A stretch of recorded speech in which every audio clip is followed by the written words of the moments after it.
Bonjour à tous. Aujourd'hui, on a le plaisir de vous accueillir pour ce webinaire qui va être consacré à la maîtrise de l'IA à l'échelle de votre entreprise, comme l'a mentionné Mathieu sur son slide. Donc aujourd'hui, on le sait tous, l'IA révolutionne nos façons de travailler, mais on a vu effectivement que son adoption parfois un peu trop rapide, et si ce n'est pas encadré, eh bien, ça peut entraîner tout un tas de risques, de la sécurité, de la conformité, aussi maîtriser ses coûts ou même de la gouvernance. Et donc la question va être comment réussir à industrialiser et sécuriser ces usages tout en gardant le contrôle. Et donc, c'est la question à laquelle nous allons répondre ensemble. Donc, pour ça, je vous présente Mathieu Ancelin, qui est développeur et expert technique chez Serly. Et donc, il va nous partager une stratégie éprouvée pour intégrer ces technos sereinement et efficacement en entreprise. Donc, je vous souhaite un bon webinaire et Mathieu, c'est à toi. Ok, merci Anne.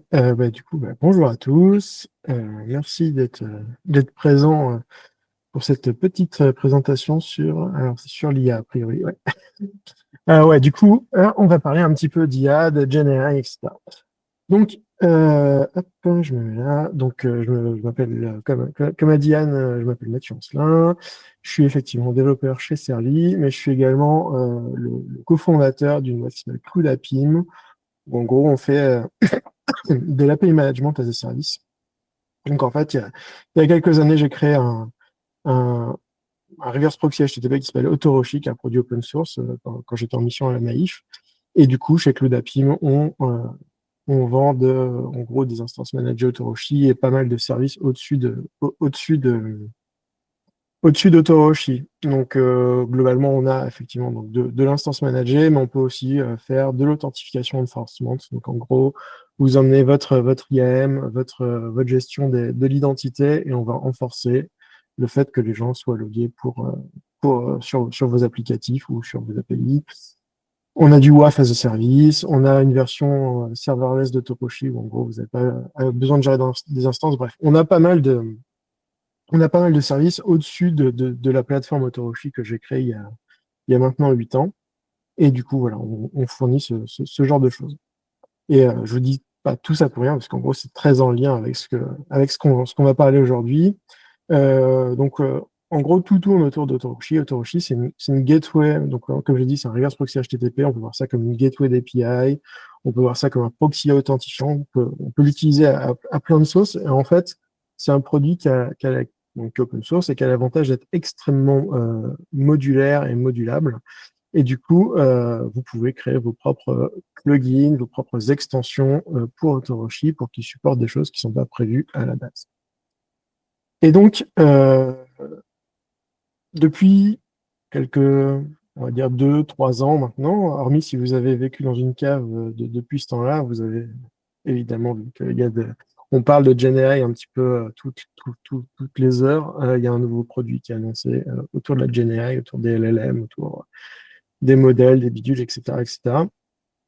Et du coup, moi, globalement, c'était quand c'était le début d'année dernière, j'ai commencé à travailler sur et si je devais faire des projets de GenAI, et si on devait faire un truc au-delà de juste l'expérimentation, comment moi, créateur d'Autoroshi et développeur sur Autoroshi, je peux amener un peu de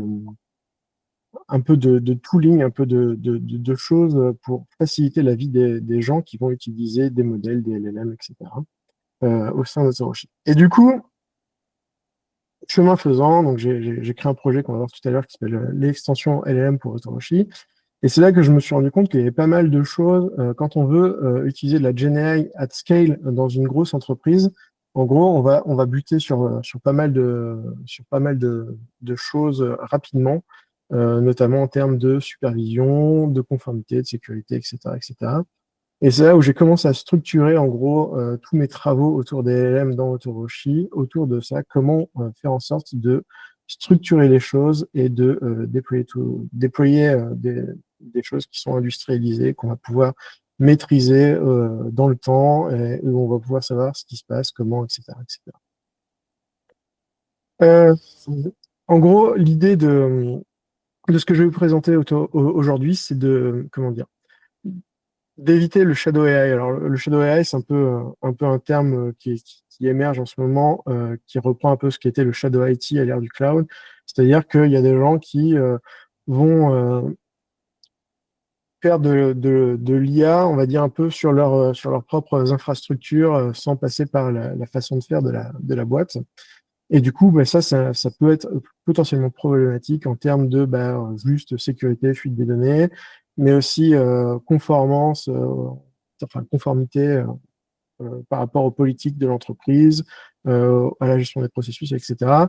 Et ça peut avoir, alors, dans un premier temps, c'est pas forcément la problématique de l'entreprise, mais il peut y avoir des coûts soit cachés, soit non maîtrisés, qui peuvent exploser à tout moment et qui sont pas géniaux. Donc l'idée, en fait, de, euh, de cette présentation, c'est de vous montrer comment on peut mettre en place une base, une structuration bien comme il faut pour éviter le shadow AI et pour en gros, vraiment encadrer toutes les utilisations de la GenAI.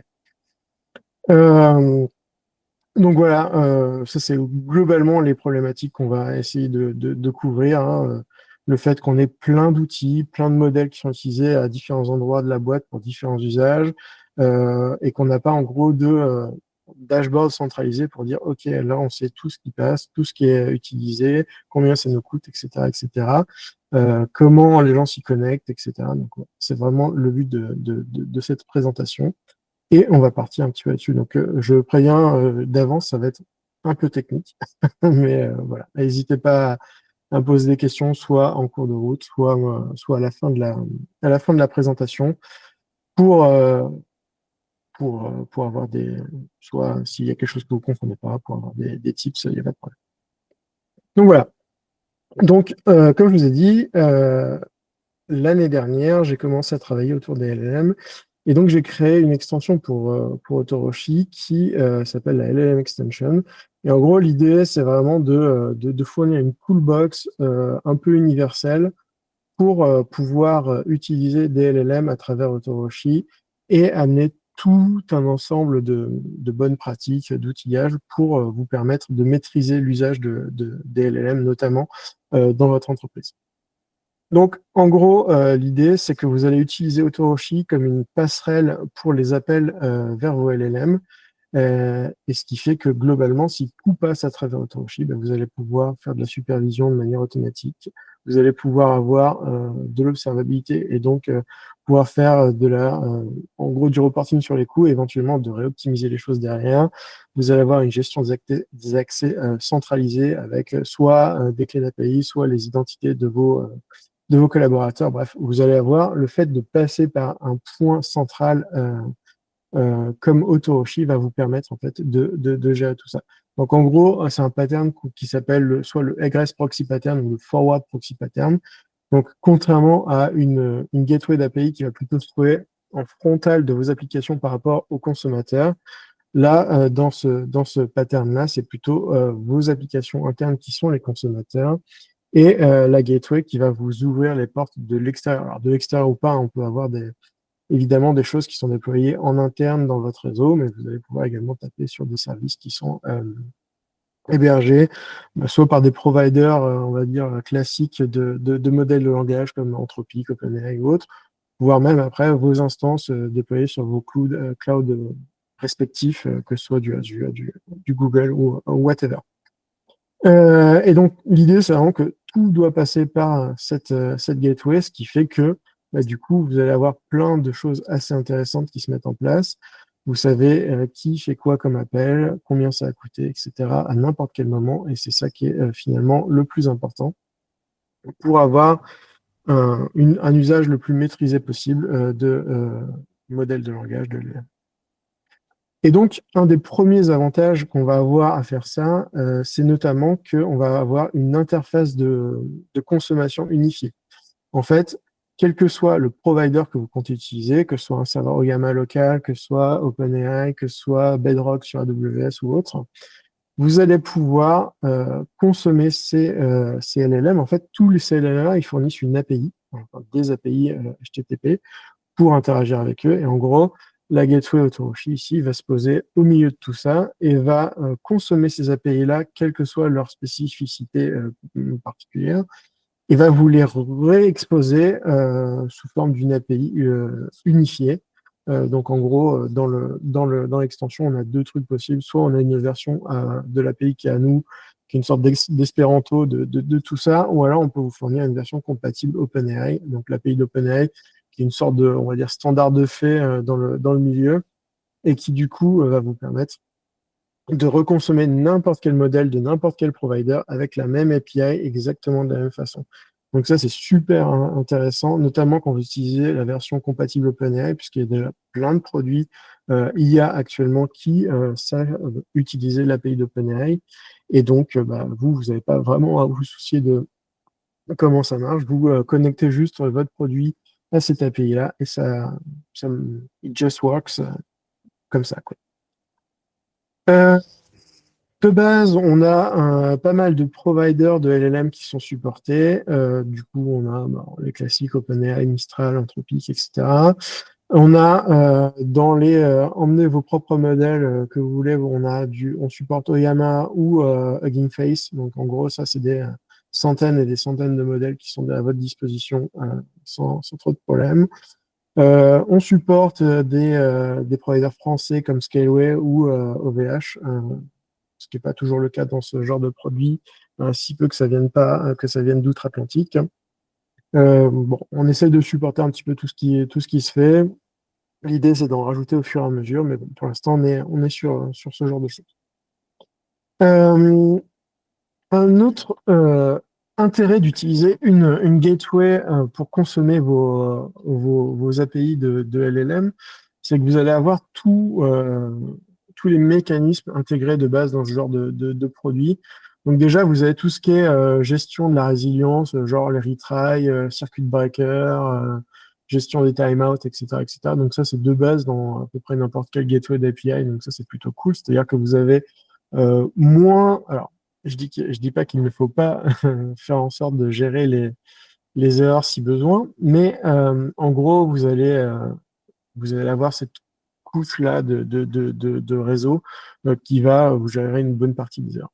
Ensuite, le fait qu'il y ait cette extension LLM dans Autoroshi va faire que, en gros, cette extension, elle a vraiment une connaissance du métier des API de provider LLM, et du coup, elle va savoir quand est-ce qu'il y a eu un problème, quand est-ce qu'elle peut faire des choses en plus de simplement gérer des erreurs réseau ou autre. Donc typiquement, on va pouvoir faire du fallback de provider, en gros, on peut appeler ça du failover aussi. Donc en gros, vous avez un modèle qui met trop longtemps à répondre, ou il y a une erreur réseau, ou que sais-je, mais en gros, on va rebalancer votre appel sur un autre provider, qui soit local, remote, on s'en fout, ça marche exactement la même chose. On va pouvoir également faire du load balancing de modèles. Donc, suivant un petit peu ce que vous voulez comme critère, vous allez pouvoir load balancer entre plusieurs modèles, alors, le même modèle sur plusieurs instances, plusieurs modèles différents, qui soient en local, en pas local. Vous allez pouvoir faire du load balancing basé sur une partie de la requête, genre suivant le modèle qui est demandé dans votre requête, vous allez pouvoir balancer sur un subset de target plutôt qu'un autre. Bref, vous allez pouvoir faire pas mal de choses. Vous pouvez même faire du call parallèle et prendre la réponse la plus rapide et tout. Bon, attention au coup quand on fait ce genre de choses, mais on peut très bien faire ce genre de choses avec ce qu'on propose. Euh, un autre truc qui est hyper intéressant quand on a cette gateway qui est centrale ici, c'est l'observabilité. On vous en a parlé tout à l'heure rapidement, mais en gros, je pense que ça, c'est vraiment le point le plus important. C'est l'observabilité, en gros, savoir comment sont utilisés vos providers de LLM, par qui, et éventuellement, une fois qu'on a toute cette donnée, s'en servir pour réoptimiser les choses, notamment en termes de coûts. Donc en gros, dans l'extension LLM Autoroshi, pour chaque appel à un LLM, quel qu'il soit, on va avoir une sorte d'événement qui est généré et qui est exportable dans ce que vous voulez. Vous pouvez l'exporter dans un Elasticsearch, un Kafka, une base de données, ce que vous voulez. Et pour pouvoir ensuite le relire plus tard, faire du reporting, prendre des actions en boucle de feedback. Bref, c'est vous qui voyez.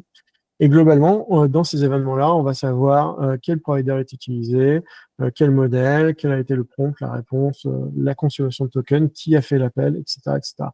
Donc, de manière un peu brute, ça ressemble à ça. Après, on peut évidemment faire des choses un peu plus jolies par rapport à ça, mais en gros, vous avez un objet hyper complet qui va contenir, donc, comme je disais tout à l'heure, la durée de l'appel, le modèle, le provider. On a même les settings du provider, je ne les ai pas mis là-dedans, ça fait un peu beaucoup.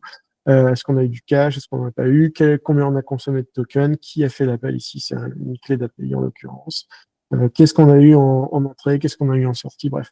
Tout ça, c'est la donnée brute. Après, vous exportez que ce que vous avez besoin, comme vous le voulez. Là-dessus, vous êtes totalement libre. Et en gros, c'est vraiment la pierre angulaire du truc pour ensuite pouvoir faire de l'audit trail, notamment, si vous avez des besoins d'auditabilité en termes, ça peut être légal ou même juste dans vos processus, vous avez besoin de ça. En gros, c'est ça la base du truc. Vous avez ces événements-là que vous pouvez exporter dans plein d'endroits différents et qui vont pouvoir vous faire, alors vous pouvez même faire de l'alerting avec, genre, est-ce que quelqu'un a fait un appel qui a consommé 10 000 tokens d'un coup? Bref, vous faites ce que vous voulez avec ça. Nous, on vous offre les outils pour le faire et vous vous en servez comme vous l'entendez. Euh, et du coup, une fois qu'on a cette observabilité qui est mise en place de manière systématique, puisqu'encore une fois, on est la gateway au centre de tout, donc c'est-à-dire que tout ce qui passe à travers nous est observé, les événements sont générés, stockés, envoyés à qui veut bien les consommer. Donc une fois qu'on a ça, on va pouvoir faire de l'optimisation de coûts de, par rapport à vos usages.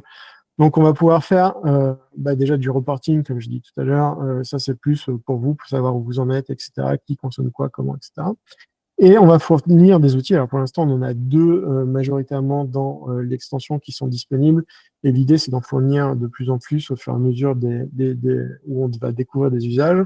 Donc, on va avoir la possibilité de faire de la gestion de quotas euh, au niveau de la consommation des tokens. Donc, pour ceux qui sont pas forcément à l'aise avec ça, en gros, quand vous utilisez un LLM, le LLM va découper le texte que vous lui envoyez en entrée en tokens. Donc, grossièrement, vous pouvez dire c'est équivalent à un mot. C'est pas tout à fait vrai, et on peut se dire que c'est ça. Et en gros, quand il va générer du texte, c'est pareil, il va générer token par token. En gros, il va itérer et il va statistiquement dire, OK, par rapport à ce qu'on m'a donné en entrée et ce que je viens de générer, le prochain token, ce sera celui-là, etc. Et il génère comme ça jusqu'à la fin de sa réponse des tokens pour répondre à ce que vous lui avez demandé. Et bien, globalement, dans la plupart des providers, ces tokens-là, c'est ce qui est facturé, en fait. Vous avez ça vous coûte d'euros ou de dollars au million de tokens. C'est globalement ce qui se fait. Et donc, l'idée là, c'est qu'on va avoir un système qui va vous permettre de faire des quotas, de la gestion de quotas de ces tokens, donc que ce soit des tokens en input, en output ou même en reasoning, donc pour les modèles qui savent raisonner. Et vous allez pouvoir dire que tel API, tel utilisateur, tel service, tel business unit, ce que vous voulez, va avoir la possibilité de consommer que tant de tokens sur une durée de temps prédéfinie. Donc, la business unit marketing va pouvoir consommer que 200 000 tokens par mois, par exemple. On peut faire ce genre de choses. Donc ça, c'est plutôt cool. On a un plugin dans Autoroshi qui va vous permettre de faire ça, où vous allez avoir un système hyper flexible, où vous allez pouvoir récupérer la fenêtre de temps sur quoi vous groupez vos consommations. En gros, vous allez pouvoir définir un petit peu ce que vous voulez, donc que ce soit pour des utilisateurs connectés, pour des clés d'API, pour des tokens, bref. Vous faites un petit peu comme vous voulez. Donc ça, c'est le premier axe d'optimisation des coûts qui vous est fourni et qui est plutôt intéressant, hein. Rien qu'avec des choses comme ça, on peut facilement être sûr qu'on ne dépassera pas un certain budget. Et ensuite, on a des mécanismes de cache qui sont fournis et qui vont vous permettre là encore d'économiser des tokens. Donc, on peut faire du cache relativement simple. Donc, en mode, pour un input équivalent à un autre input, on va vous donner la même sortie. Donc, ça, en fait, là, c'est toujours pareil, c'est suivant vos cas d'utilisation. On peut utiliser soit tel système, soit tel système. Donc là, le cache simple, ça peut être pratique dans des cas où on va faire comment dire, de la catégorisation d'entrée d'utilisateurs, autre choses comme ça. On peut se retrouver assez facilement avec les mêmes inputs et donc on peut faire du cache simple et on a des outputs équivalents. Et ensuite, on va pouvoir faire du cache sémantique. Donc là, le cache sémantique, c'est en gros on va essayer de trouver si un prompt en input va être sémantiquement équivalent avec un autre prompt qui a été déjà mis en cache. Donc là, on va se baser sur la notion d'embeddings. Donc pour ceux qui ne sont pas familiers, en gros, c'est comme ça que fonctionnent les LLM. On va avoir cette notion d'embedding. En gros, on va prendre un ensemble de tokens et on va essayer de le positionner dans un espace multidimensionnel à un endroit particulier. Et en gros, avec les embeddings, on va se rendre compte que les choses qui sont sémantiquement équivalentes vont former des clusters de points à des endroits dans cet espace. Et donc, l'idée, c'est qu'avec la recherche vectorielle, on va calculer un embedding sur les prompts et on va dire que si on est relativement proche d'un autre cluster de points, ben, ça veut dire que finalement, le prompt qu'on vient d'entrer est équivalent à un autre prompt qu'on a déjà reçu et donc on va renvoyer la réponse qu'on a déjà envoyée. Ce qui fait qu'on va, là encore, gagner pas mal de tokens en utilisant ce genre de choses qui est un peu plus flexible que le cache simple. Donc, juste pour vous donner un exemple ici, quand je demande à mon API un LLM, ça marche comment? Globalement, le LLM va me mettre 10 secondes à répondre parce qu'il n'y a pas eu de réponse en cache sur ce prompt-là. Donc, en gros, il me fait un cache miss. En gros, il dit, voilà, j'ai rien dans mon cache. Donc, il va faire générer la réponse à un LLM. Ça va prendre 10 secondes et il va me retourner la réponse. Si par contre, un petit peu plus tard, je lui demande est-ce que tu peux m'expliquer comment fonctionne un LLM, c'est pas du tout le même prompt. Ceci dit, sémantiquement, c'est exactement la même chose. On demande la même chose au LLM. Et là, en gros, le système de cache sémantique va se mettre en route, va découvrir que finalement, c'est exactement la même chose qu'on demande, et donc va retourner la même réponse que la première fois, mais cette fois-ci en 71 millisecondes et sans avoir consommé de token auprès de votre provider de LLM. Donc ça, c'est un autre moyen assez bien pour économiser des tokens. Et là, pour le coup, ça peut vraiment être intéressant. Un autre truc qui est hyper intéressant du fait qu'on a ce pattern d'avoir la gateway au milieu, c'est que vous allez pouvoir mettre en place des garde-fous dans l'utilisation du LLM. Donc les garde-fous, vraiment, vous pouvez avoir ça comme un filtre qui dit ça passe ou ça passe pas par rapport à un certain nombre de critères. En gros, c'est quelque chose qui a marché soit en entrée, donc en gros, le fait que vous ne vouliez pas que certaines données aillent jusqu'à un LLM qui est éventuellement hébergé dans un autre pays, qui a des lois différentes des vôtres, ou même qui est hébergé par un concurrent. C'est exactement la même chose. Euh, ça peut être aussi en sortie, c'est-à-dire que le LLM peut vous répondre des choses qui ne conviennent pas, que vous ne voulez pas que vos utilisateurs voient ou qui ne conviennent pas par rapport à vos processus, bref, à ce que vous voulez en fait, hein. Donc en gros, on a cette notion de garde-fous qui vont pouvoir être set-up sur n'importe quel provider de LLM et qui vont vous permettre de vous assurer que, en gros, ce que vous envoyez et ce que vous recevez est en conformité avec toutes les règles de votre entreprise, que ce soit juridique, organisationnel ou même juste du X par rapport à vos utilisateurs. Donc, en gros, on a plusieurs garde-fous qui sont disponibles actuellement. Donc, on a des trucs assez simples du genre regex, est-ce qu'il y a trop de mots, pas assez de mots, etc. On va pouvoir essayer de trouver s'il y a des termes qui sont dans les prompts ou dans les réponses, soit en match simple ou en match sémantique, de la même façon que le cache sémantique fonctionne. Vous allez pouvoir interroger des systèmes externes avec des webhooks. Donc, en gros, si vous avez, vous, une API qui va décider si oui ou non un prompt est valable ou non, ben, vous pouvez l'appeler avec ce truc-là. Vous allez pouvoir utiliser un bout de WebAssembly qui va s'exécuter directement dans la gateway pour valider si un prompt ou non est légitime. Et vous allez même pouvoir utiliser un autre LLM pour, en gros, savoir si le call peut aller jusqu'au LLM final ou pas. Donc là, idéalement, vous utilisez un LLM qui est local chez vous, qui a été fine-tuné, qui est hyper rapide, etc., etc. De base, nous, on a plusieurs prompts préconfigurés pour vous aider là-dessus, mais vous pouvez évidemment utiliser les vôtres. Donc, en gros, on a des prompts qui vous permettent de dire on ne veut pas de leak de secret, on ne veut pas d'informations personnelles ou d'informations personnelles à caractère d'informations de santé, on ne veut pas de langage toxique ou ce genre de choses. Euh, Pareil, éviter d'avoir comment dire, des des prompt injections, des injections de prompt, voilà. Ce genre de choses. On a tout ça qui est fourni de base. Après, vous pouvez créer les vôtres également, mais on vous fournit un certain nombre de choses par défaut pour vous aider sur ce genre de problématiques. Euh, et un autre truc qui est assez intéressant du fait d'avoir une gateway qui gère toute l'interaction avec les LLM, c'est que du coup, une gateway, un des premiers usages qu'on va avoir d'une gateway, c'est de faire de la sécu, c'est de dire seul tel ou tel utilisateur a le droit d'utiliser tel service, etc., etc. Donc en fait, il y a plein de mécanismes d'authentification et d'autorisation qui sont embarqués dans des gateways et vous allez pouvoir les utiliser toutes pour l'utilisation de vos LLM. Donc c'est-à-dire que vous allez pouvoir faire des API qui utilisent des LLM qui sont protégés par API Key, par token GWT, par un token Biscuit, ou par du OpenID Connect, ou par ce que vous voulez. Vous allez pouvoir faire des ACL, bref, vous allez pouvoir faire des autorisations sur ce que vous voulez. Est-ce que tel utilisateur a le droit d'utiliser tel modèle parce qu'on est tel jour et que la Lune est dans tel site? Bref, vous faites ce que vous voulez. C'est un peu vous qui voyez ça.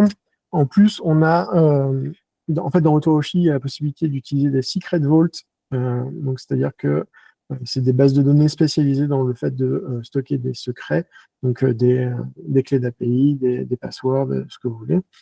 Et donc, en fait, là encore, vous allez pouvoir utiliser ce mécanisme-là dans l'extension LLM pour injecter à la volée vos credentials pour accéder à vos providers de LLM. Donc ça aussi, c'est assez intéressant parce qu'actuellement, on n'a pas forcément de moyens de faire ça bien suivant les providers.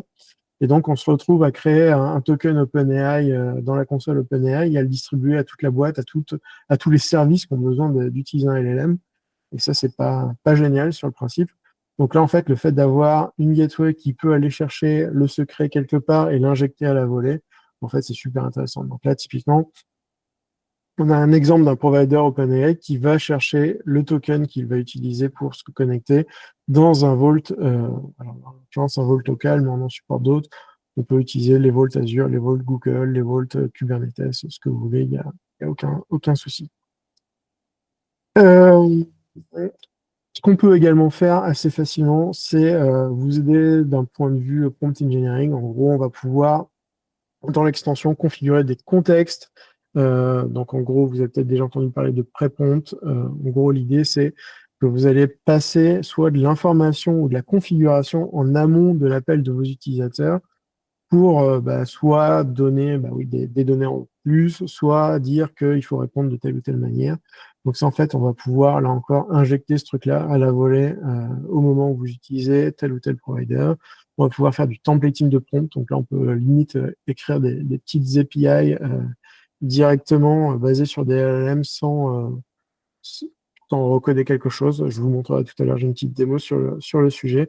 Bref, là encore, le fait qu'on ait cette gateway qui soit au milieu et qui sache faire plein de choses, on va pouvoir vraiment simplifier la vie des gens qui utilisent des LLM dans leurs applications.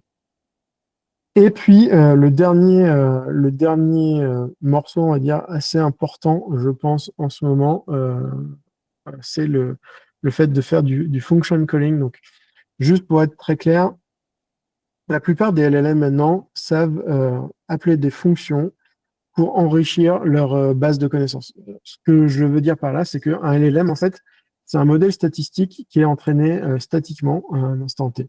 Donc, c'est-à-dire qu'on va aller scraper le web, on va récupérer une base de documents énormissime et on va donner ça à un LLM pour l'entraîner sur du texte. Et ce truc-là, c'est statique. C'est-à-dire qu'à un moment, un modèle, il connaît que ce qu'on lui a donné lors de cette phase d'apprentissage. Sauf que la plupart du temps, on va vouloir être capable de demander à un LLM des choses qui ne sont pas dans sa base de connaissances. Et donc, un des moyens de gérer ce genre de problématique et qui est intégré dans la plupart des providers de LLM, c'est le function calling via ce qui s'appelle des tool calls. En fait, quand on va faire un appel à un LLM, on va lui donner également une liste de fonctions qu'il peut appeler. Donc, c'est juste une liste, c'est de la description. En gros, on dit, voilà, tu as une fonction qui te permet d'aller récupérer la météo sur n'importe quel point du globe. On a une fonction qui te permet d'aller rechercher dans Google les nouvelles, ce qu'on veut. Et donc, on donne cette liste de déclarations au modèle au moment où on appelle, on fait notre prompt, en gros. Et c'est le modèle qui va décider si oui ou non il va avoir besoin d'appeler une de ces fonctions. Et si c'est le cas, il va nous retourner une première réponse en disant, je te donne pas ma réponse tout de suite, il faut d'abord que tu m'appelles telle fonction avec tel paramètre. Donc là, l'application qui demande des choses au LLM fait les appels nécessaires. Éventuellement, elle appelle des API, des bases de données, ce qu'elle veut. Et enfin, elle renvoie une requête au LLM avec le prompt initial, mais également les résultats de toutes les fonctions que le LLM lui a demandé d'appeler. Et donc, à ce moment-là, le LLM a toutes les informations pour générer sa réponse finale et la renvoyer à l'utilisateur. Donc ça, c'est hyper important maintenant. Vous entendez sûrement parler de plus en plus d'agents IA. En gros, c'est vraiment ce truc-là, c'est cette capacité pour des modèles à appeler le monde extérieur, que ce soit pour récupérer de l'information ou pour effectuer des actions. Et donc, c'est via notamment des tool calls qu'on va être capable de faire ce genre de choses. Et donc, je reviens sur le cas dans l'extension qu'on a créée chez Cloudapim. En gros, on va être capable de définir des fonctions, ces fameuses fonctions, directement sur la gateway. En gros, vous allez pouvoir écrire des fonctions dans le langage que vous voulez, les compiler en WebAssembly, et du coup, c'est la gateway qui va être en mesure de faire tout ce petit protocole que je viens de vous expliquer, le fait de faire plusieurs appels, de faire les appels de fonctions, etc., pour que vous n'ayez pas à les faire, que vous n'ayez pas à vous embêter avec cette gestion de protocole, et pour que vous vous concentriez juste sur votre produit. En plus, ça a d'autres avantages, c'est que vous allez pouvoir écrire des fonctions qui sont partagées à toute votre organisation. Donc, vous ne dupliquez pas du code, vous pouvez refiner le truc, vous pouvez mettre sur un GitHub à côté, etc. Et avoir toutes vos fonctions au même endroit, appellables par n'importe quel produit, à n'importe quel moment, sans que vous ayez à réinventer la roue équipe par équipe. Bon. Donc ça, c'est un truc qui est assez, comment je dirais, unique. Il n'y a pas vraiment d'autres, pour le moment, à ma connaissance en tout cas. Alors c'est peut-être en train de changer, mais jusqu'il n'y a pas si longtemps que ça, on était plus ou moins les seuls à le faire sur le marché.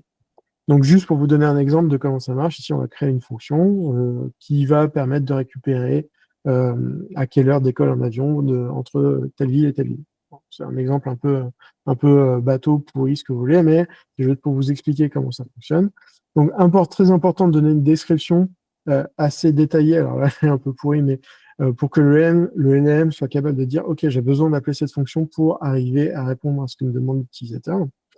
Donc, il va falloir également donner une spécification des paramètres de cette fonction. Donc là, on a besoin d'une ville de départ et une ville d'arrivée. Et enfin, il va falloir écrire du code. Donc là, j'ai écrit un truc en dur, en JavaScript, mais vous pouvez utiliser n'importe quel langage, le compiler en WebAssembly, etc. Et là, en l'occurrence, je réponds toujours la même chose. Il faut 5 heures de vol, ça démarre à telle heure, telle heure. Et globalement, quand vous demandez à votre LLM à quelle heure décolle le vol qui part de Paris vers Miami, combien de temps il dure, globalement, le LLM vous répond avec les bonnes informations qu'on vient de lui retourner dans ce truc-là. Et là, vous, en tant que tel, vous n'avez géré rien du tout, vous avez juste fait un appel classique. Donc là, vous pouvez vous dire que quelque part, vous avez une sorte de petit agent qui est disponible directement au niveau de la gateway, et c'est elle qui s'occupe de toute la complexité d'appeler ces fameuses fonctions, de retourner les résultats, de réagréger tout et de vous faire une réponse cohérente. Dans cet univers des tool calls, du function calling, etc., il y a un petit nouveau qui est arrivé en fin d'année derrière qui s'appelle MCP, donc le Model Context Protocol. Donc c'est une sorte de tentative de standardisation par Anthropic, donc la boîte qui fait Claude, en gros de standardiser un moyen de fournir des tools, des fonctions en fait, à n'importe quel client de LLM, avec également des ressources, des prompts, etc. Mais en gros, c'est vraiment ça la base du truc, c'est fournir un protocole standard pour que n'importe quel client de LLM qui sait parler MCP puisse appeler n'importe quel tool fourni par un serveur compatible MCP. Donc, globalement, on peut voir ça comme ça. Vous allez avoir des serveurs qui vont savoir faire une tâche particulière, genre aller créer des fichiers sur votre file system, aller mettre quelque chose dans votre base de données, parler à Slack, parler à votre ERP, parler avec ce que vous voulez. Et globalement, n'importe quel client qui sait parler MCP pourra se connecter à ces serveurs-là et appeler leurs fonctions particulières. Donc l'intérêt, c'est que vous n'avez pas besoin de refaire des intégrations fonction par fonction dans votre application qui utilise un LLM. En gros, il y a des gens qui se sont engouffrés dans ce truc-là et qui ont créé des dizaines et des dizaines de serveurs MCP pour parler avec l'API Google, l'API truc, avec votre système de fichiers local, avec ce que vous voulez. Donc, il y en a plein qui existent et du coup, du moment qu'on a quelque chose qui est compatible MCP, il est compatible avec toutes ces fonctions qui sont déjà disponibles un petit peu partout en open source. Et ça, c'est super intéressant. Et du coup, dans l'extension qu'on a fait, on a le support du MCP. Donc, en fait, vous avez la notion de connecteur MCP qui vont vous permettre de vous connecter avec n'importe quel serveur MCP du marché. Et du coup, vous allez pouvoir utiliser les tools fournis par ces serveurs MCP directement dans vos providers de la même façon que je viens de le montrer avec les fonctions écrites ici à la main. Mais en gros, là, vous dites juste, je vais récupérer une fonction qui est sur tel serveur MCP et ça se fait tout seul. Vous pouvez même réexposer des serveurs MCP vu qu'on a une gateway HTTP et que le protocole MCP utilise du HTTP pour s'exposer. Alors pas que, mais du HTTP. En fait, vous pourrez réexposer des serveurs MCP, donc soit en faisant de l'agrégation de serveurs MCP, voire même en fournissant des fonctions que vous réécrit de cette façon-là dans un serveur qui est compatible MCP pour que vos applications puissent être capables d'appeler toutes vos fonctions de manière tout à fait standard à travers le protocole MCP. Donc ça, comme je vous disais tout à l'heure, c'est un truc assez unique sur le marché et je pense qu'il est très important enfin, clairement, le marché va vers les agents. Donc, il va falloir être capable d'appeler plein de fonctions de manière, on va dire, standardisée quasiment tout le temps. Et donc, c'est un bon moyen d'arriver à ce genre de fin. Donc là, typiquement, c'est juste un exemple de Claude, qui est le Claude Desktop, qui est le client de chez Anthropic, qui est connecté à un serveur MCP exposé par Autoroshi, qui permet, là, en l'occurrence, de récupérer de la doc sur Clever Cloud et des températures de pièces. Bon, bref, un truc qui n'a aucun sens, mais qui montre juste qu'on peut fabriquer un serveur MCP qui agrège plusieurs tools différents. Et bien sûr, on a plein de choses qui vont arriver pour, là encore, toujours faciliter les usages et essayer de standardiser, enfin pas standardiser, mais d'industrialiser et de structurer l'utilisation de la GenAI sur de l'organisation de taille variable, mais plutôt sur des grosses organisations. Donc, on va avoir notamment tout ce qui est autour des embeddings, donc le fait de pouvoir calculer les embeddings, de les stocker quelque part, de faire de la recherche dessus. Tout ce qui est workflow agentique, là aussi, on a du travail qui est fait dessus et ça ne devrait pas arriver dans très longtemps. Donc, là encore, fournir tous les outils pour vous permettre de faire facilement des produits à base de LLM sans sacrifier en termes de sécurité, etc., etc. Donc maintenant, si c'est toi que vous a donné envie et que vous avez envie de tester, quelles sont vos possibilités là-dessus? Bah, le premier, c'est d'installer Autoroshi sur vos serveurs ou sur votre machine perso. Donc, c'est open source. Il y a toute la documentation qui va bien sur GitHub pour vous permettre de faire ça. Ensuite, vous récupérez l'extension LM qui, elle aussi, est open source. Vous l'installez et paf, ça fait des chocs à pic. Vous pouvez juste tester le truc et voir comment ça fonctionne. Si vous n'avez pas envie d'installer vos propres serveurs Autoroshi, ce qui peut se comprendre, hein, ça reste un produit pour une base de données, etc., etc. Ça peut être éventuellement compliqué si vous n'avez pas une certaine souplesse dans la disposition de vos serveurs, etc. Vous pouvez utiliser des instances managées. Donc, en gros, actuellement, vous pouvez en récupérer sur CloudAPIM ou sur Clever Cloud, qui fournissent tous les deux des offres d'instances managées Autoroshi qui incluent de base l'extension LLM dans leur distribution, parce que de base, l'extension LLM n'est pas inclus dans le Autoroshi open source. Donc, vous pouvez d'ores et déjà aller sur Clever Cloud ou CloudAPIM pour récupérer, enfin, pour commander des instances managées Autoroshi. Et puis, si vous n'avez pas envie de vous embêter avec votre propre serveur, en fait, on a un partenaire avec Clever Cloud où on a créé une offre qui s'appelle Clever AI. Donc, en gros, l'idée, c'est une version serverless de l'extension Autoroshi LLM Donc, en gros, là, vous ne gérez pas de serveur, vous ne gérez rien du tout. Vous demandez juste à avoir un endpoint LLM qui contient vos modèles, vos settings, vos guardrails, tout ce que vous voulez, vos garde-fous, vos contextes, vos prompts, etc. Tout ça sécurisé selon vos envies, donc avec des clés d'API, l'authentification que vous voulez, si vous avez un AD quelque part ou un, un OpenID Connect, ce que vous voulez.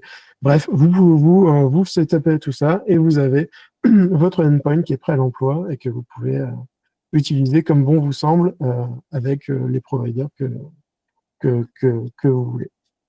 Donc, actuellement, vous pouvez utiliser donc l'API l'outil en ligne de commande de Clever pour créer ces fameux endpoints AI. Bientôt, ce sera disponible dans la console et les utiliser aussitôt. De plus, avec ce truc-là, il y a un web chat qui est fourni par défaut qui va vous permettre d'avoir possibilité de tester assez facilement votre endpoint sans vous tracasser à le faire via l'API et qui suit toutes les règles dont on a parlé avant. Donc, tout ce qui est garde-fou, cache, quota, etc. Tout utilise votre endpoint qui utilise ce truc-là. Donc, en gros, vous avez l'assurance que vos endpoints sont utilisés de la façon dont vous avez envie. Donc là, typiquement, c'est un exemple du petit chat dont je vais vous parler précédemment. Ce que je peux vous faire également, c'est des petites démos si on a un petit peu de temps. Donc, je vais vous montrer un petit peu comment ça s'articule dans les faits, comment on peut utiliser ce truc-là au quotidien. Donc, typiquement, ici, ça, c'est une instance Autoroshi qui a l'extension LLM. Donc, typiquement, on va pouvoir définir des providers dans ce truc-là. Et donc, ici, on a un provider donc, qui utilise, qui est backé par OpenAI. Donc là, on voit que j'utilise typiquement ce que je parlais tout à l'heure, le fait d'utiliser un secret vault pour injecter mon token OpenAI à la volée. Donc, on a un certain nombre de settings qui sont mis sur ce truc-là. J'utilise GPT-4 mini, mais je pourrais utiliser n'importe quel autre modèle. Et donc, on va voir tous les tools, toutes les possibilités dont je parlais tout à l'heure. On va pouvoir, sur un provider, définir un contexte par défaut ou des contextes possibles qui vont pouvoir être utilisés dynamiquement au besoin. On va pouvoir filtrer les modèles pour n'exposer que ceux qu'on veut. On va pouvoir gérer le fallback comme on a vu tout à l'heure. Donc, je peux dire que si un truc ne marche pas, je fallback vers un autre provider. Gérer notre cache, comme j'en ai parlé tout à l'heure, et nos tools, ici, avec des fonctions ou des connecteurs MCP, et la validation par guardrails, comme j'en ai parlé tout à l'heure. Donc là, c'est un petit peu comme ça qu'on va pouvoir définir notre connecteur vers un provider de modèle. Et ensuite, on va pouvoir définir des routes. Donc, dans Autoroshi, la route, c'est le truc qui va vous permettre d'exposer une API et envoyer la requête vers un service où qu'il soit. Et donc, je vais pouvoir vous faire une première démo, ou qui s'appelle justement démo, elle est très bien nommée, où en fait, je vais utiliser ici donc donc je vais définir une route qui est sur démo autoroshi/démo. Et donc, je vais ici dire qu'elle va forwarder ces appels vers mon provider OpenAI que je viens de vous montrer tout à l'heure. Et donc, je vais pouvoir utiliser ici un petit client HTTP pour lui demander quelque chose. Donc ici, je peux lui demander, par exemple, est-ce que tu peux m'en dire plus sur la société CloudAPI? Donc là, si j'appelle mon endpoint, globalement, il va me définir, il va me répondre n'importe quoi, en fait. Parce que globalement, dans la base de connaissances du modèle, CloudAPI, c'était pas dans sa base de connaissances, donc il n'a aucune idée de ce qu'est CloudAPI. Et donc là, je vais vous montrer un premier truc. Donc il a halluciné une réponse. Il a dit, bon, a priori, APIM, c'est des API management, donc globalement, blablabla, blablabla. Et donc, le premier truc que je peux vous montrer, c'est comment, en fait, contextualiser la requête que je viens de faire pour lui rajouter de la connaissance. Donc, en fait, je vais avoir la possibilité de créer des contextes de prompts ici dans Autoroshi. Donc, ici, je vais créer un contexte où je vais dire CloudAPIM, c'est une boîte française qui fait des instances managées Autoroshi. Et ça, en l'occurrence, Autoroshi, a priori, c'est un truc qui est assez vieux pour que ce soit dans la base de connaissances. Donc, on va se dire que ça va le faire. Donc ici, j'ai un plugin qui va permettre d'injecter ce contexte de manière à la volée, en fait. Donc là, pour l'instant, il est désactivé. Donc si je le réactive sur mon instance et que je refais mon appel, logiquement, ce qui va se passer, c'est que le message qu'on a vu ici, là, ce truc-là, va être injecté à la volée vers mon provider OpenAI. Et donc, normalement, il devrait un peu mieux savoir ce que c'est CloudAPI. Donc, si je relance ma requête ici, on devrait avoir une réponse un peu plus sympa. Voilà, c'est une société française spécialisée dans la gestion des API avec un Autoroshi. Donc voilà, là, j'ai contextualisé ma réponse bah, ma query pour avoir de la donnée comme je le souhaite. Donc voilà. Ça, c'est une première démo un peu bateau, mais qui montre un petit peu comment les choses fonctionnent. Je vous ai parlé aussi tout à l'heure de la possibilité d'avoir des templates de prompts et pour faire des petites API un peu faciles comme ça, sans faire de code. Donc là, ici, j'ai un template plutôt simple où je dis, voilà, tu es un traducteur et tu vas traduire le texte suivant dans la langue suivante. Donc en gros, il s'attend à ce que je lui envoie un body HTTP en JSON dans lequel il y a la langue qu'on veut et le texte qu'on veut traduire. Et donc, ce que je vais pouvoir faire, c'est créer une route ici qui va qui est exposée sur slash template, qui utilise encore mon provider OpenAI et du coup qui va utiliser ici un plugin pour avoir ce prompt, ce template de prompt qui est injecté à la volée. Et du coup, ouais, je sélectionne Translator et on va voir ce que ça donne. Donc globalement, si je fais mon appel ici, donc je fais un post avec juste le corps de message, traduis-moi en espagnol, bonjour les amateurs d'IA.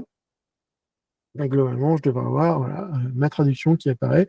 Et du coup, il y a une petite API qui se fait en 2 temps 3 mouvements, qui me fait de la traduction en se basant sur un LLM. Alors, ça peut être ce que vous voulez.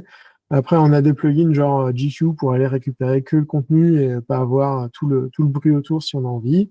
On rajoute un peu de cache et on a une super API qui marche super bien, qui ne coûte pas trop cher et on n'a pas fait une ligne de code pour faire ça. Après, on n'aime pas, mais voilà, c'est juste pour vous montrer qu'on peut faire ça. Un autre problème qu'on peut avoir assez régulièrement quand on est développeur, c'est devoir commencer à coder un front d'API sans que l'API soit encore développée, parce qu'il n'y a pas eu le temps ou que les gens ne sont pas encore dispo.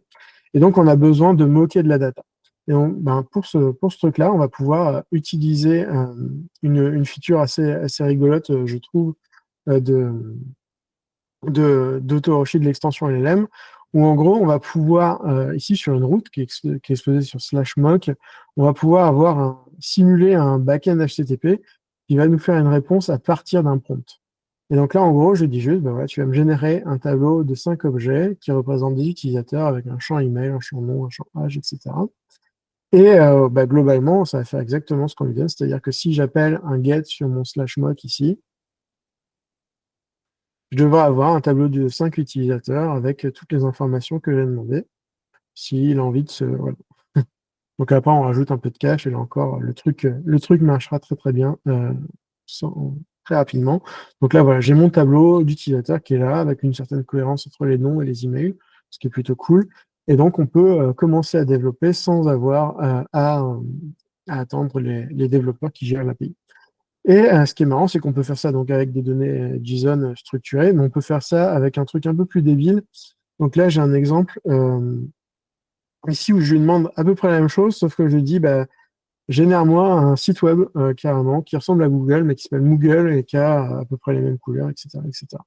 Et donc, on va voir que finalement, bah, ce truc-là, ça marche plutôt bien. Enfin, plutôt bien.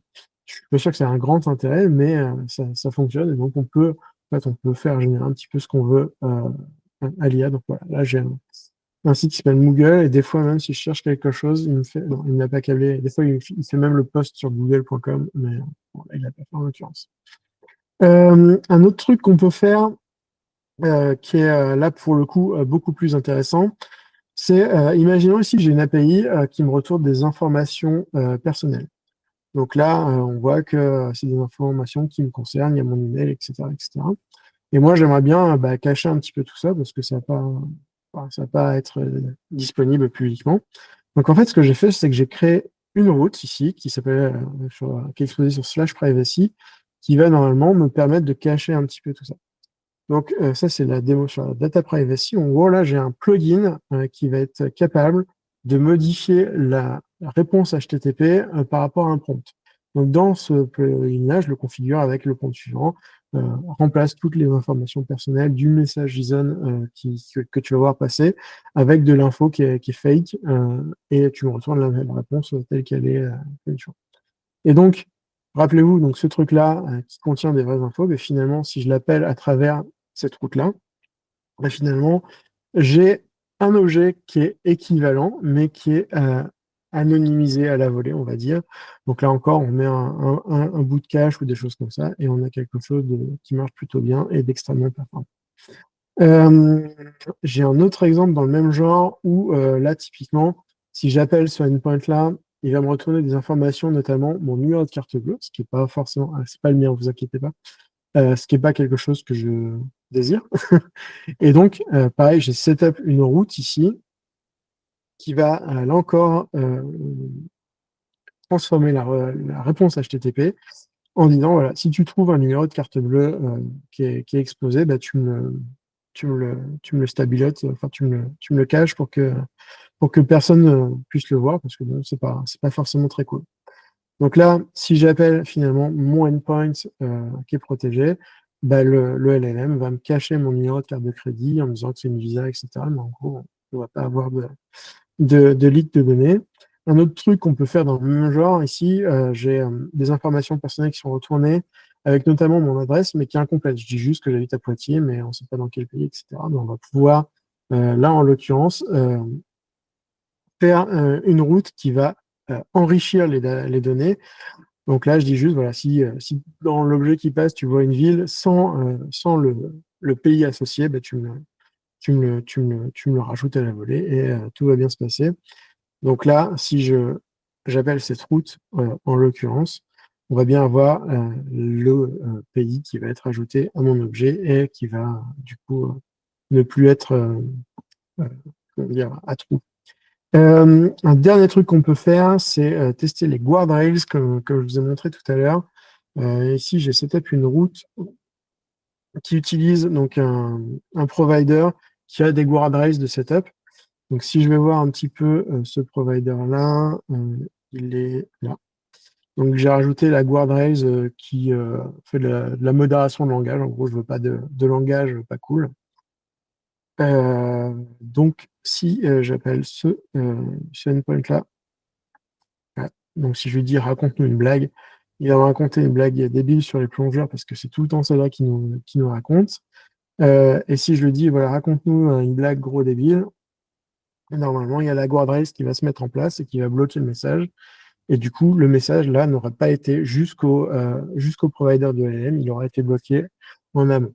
Et ça, comme je vous disais tout à l'heure, si vous utilisez les endpoints Clever AI et que vous utilisez le petit chat qui est intégré avec, si je lui dis salut, raconte-moi une blague, donc normalement il va me faire une blague, et si je lui mets un petit gros débile, hop, il va me dire que voilà, on a le message qui est bloqué par la gateway parce qu'il ne convient pas par rapport au guardrails que vous avez mis au garde-fou. Donc voilà un petit peu, c'était des petites démos comme ça pour montrer tout ce qu'on peut faire au-delà de tout ce que j'ai pu présenter ou dans le même cadre. Mais voilà. Donc du coup, bah, si vous avez des questions, je peux y répondre. Et puis sinon, bah, je vais vous laisser aller déjeuner.